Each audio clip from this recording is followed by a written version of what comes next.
फिर इसी शरीर के भीतर दो शरीर हो जाते हैं, और अभी भी तो दो शरीर हैं कि नहीं? एक हार्डवेयर है, एक सॉफ्टवेयर है, ऐसे समझ लीजिए। मोबाइल आप सबके पास है, तो मोबाइल की आकृति जो आपको दिख रही है वो तो हार्डवेयर है, लेकिन मोबाइल के भीतर जो मेमोरी है या मोबाइल के भीतर तमाम यूट्यूब फेसबुक चल रहे हैं, वो कहां से चल रहे हैं? वो सॉफ्टवेयर तो किसी को नहीं दिखाई देता ना। वो मोबाइल में इतनी घंटों की मेमोरी कहां स्टोर है? वीडियो डाउनलोड किए, घंटों घंटों की वीडियो डाउनलोड है, आवाज भी आ रही है, चित्र भी देख रहे हैं, तो वो उस मोबाइल में कहां डाउनलोड है वो तो नहीं खोज पाएंगे ना। हमको हार्डवेयर तो दिखाई देता है, सॉफ्टवेयर तो दिखाई नहीं देता, पर सॉफ्टवेयर अनुभव होता है।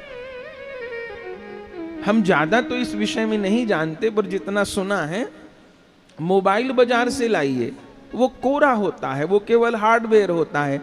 फिर उसमें सब कुछ डाउनलोड किया जाता है, व्हाट्सएप डाउनलोड किया जाता है, यूट्यूब डाउनलोड किया जाता है, इंस्टाग्राम और क्या क्या आप ज्यादा बेहतर हमसे जानते हैं। वो सब कुछ डाउनलोड किया जाता है, और जब वो सब चीज डाउनलोड हो गई, अब आदमी यूट्यूब भी देख रहा है, फेसबुक भी देख रहा है, बहुत काम कर रहा है। लोगों के बड़े बड़े व्यापार मोबाइल के जरिए चल जाते हैं, मोबाइल से आदमी पूरी दुनिया से जुड़ जाता है, प्रसारण हो जाते हैं। लेकिन मोबाइल का जो बाह्य रूप है, हार्डवेयर है, वो तो दिखता है, लेकिन उसके भीतर जो सॉफ्टवेयर है वो तरंग रूप में ही है, वो तो नहीं दिखाई देता। और समझिए, ये हमारा शरीर तो दिखाई दे रहा है, आंख नाक कान ये सब दिखाई दे रहा है, लेकिन हमारे माथे में स्मृति कहां है? कोई इस दिमाग का ऑपरेशन करके ढूंढने लग जाए तो वो स्मृति तो नहीं दिखाई देगी। कोई डॉक्टर शरीर का ऑपरेशन करके ढूंढने लग जाए कि मन कहां है, तो मन तो नहीं मिलेगा, क्योंकि मन किसी बॉडी ऑर्गन का नाम नहीं है। बोले हृदय, बोले हृदय तो पंपिंग कर रहा है ब्लड की। कोई हृदय को खोल के देखे तो वहां तो रक्त ही रक्त है, मांसपेशियां हैं और रक्त है। तो ये शरीर हार्डवेयर है, इस शरीर में भौतिक अंग हैं, वो हम देख सकते हैं। भीतर भी कोई अल्ट्रासाउंड करके चीर के देखे तो भीतर के अंग दिखाई देंगे, लेकिन इन शरीर के भीतर मन नहीं है क्या? मन नहीं है तो हम सोचते कैसे हैं, हम याद कैसे रखते हैं? चित्त नहीं है क्या? बुद्धि नहीं है क्या? इस शरीर के भीतर विचारों का संग्रह नहीं है क्या? है, हमको अनुभव होता है, लेकिन उसको हम देख नहीं सकते। पर देख नहीं सकते इसका मतलब है नहीं क्या? है। तो इस शरीर के भीतर भी दो शरीर हैं। एक भाव शरीर है, हम कहते हैं उनको बहुत गुस्सा आ रहा है। किसको गुस्सा आ रहा है? कोई शरीर में दिखा देगा कहां है गुस्सा? वो क्रोध एक भाव ही तो है। उनको बहुत प्रेम आ रहा है, वो प्रेम एक भाव ही तो है। उसके भीतर बहुत लोभ है, वो लोभ एक भाव ही तो है। ये काम क्रोध लोभ मोह ये सब भाव ही तो हैं, विचार ही तो हैं।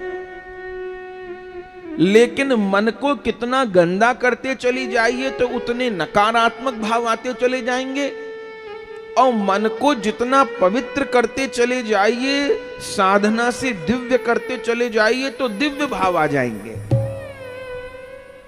पर संसार में मन को गिराने के साधन तो बहुत हैं। किसी को काम वासना के रास्ते पर जाना हो, गिरना हो, तो तमाम रास्ते हैं, कितना अपने आप को गिरा लीजिए। गिरते गिरते वैश्यालय पहुंच जाइए। आदमी को क्रोध के रास्ते पे जाना हो तो तमाम क्रोध के कारण हो सकते हैं। लोगों को जरा जरा बात पर क्रोध आ जाता है। लोभ वाले रास्ते पे जाना है तो लोभ के हजारों मार्ग खुले हुए हैं। मोह के मार्ग पर जाना है तो मोह के हजारों मार्ग खुले हुए हैं। तो इस संसार में कलयुग में गिरने के रास्ते तो पर्याप्त हैं। काम क्रोध लोभ मोह अहंकार के खूब रास्ते खुले हैं। कितना गिर जाइए, मनुष्य से पशु बन जाइए, कोई नहीं रोक रहा। लेकिन इसी संसार में, इसी कलयुग में अपने को ऊंचा उठाने के रास्ते भी खुले हुए हैं। इसी संसार में, इसी कलयुग में सत्य मानिए गोलोक पहुंचने का रास्ता भी खुला हुआ है। नित्य निकुंज मंदिर में जाने का रास्ता भी खुला हुआ है। प्रिया प्रियतम के चरण कमल के पास जाने का भी रास्ता खुला हुआ है। उस लीला को अनुभव करने का मार्ग भी खुला हुआ है। पर संसार में जाने का मार्ग संसारी बताते हैं, जिनको संसार का अनुभव है, और प्रभु के पास जाने का मार्ग कोई प्रभु के प्यारे बताते हैं। जिनको उस मार्ग का अनुभव है, वो प्रभु के प्यारे कौन है, वो परिकर कौन है? वही गुरुदेव।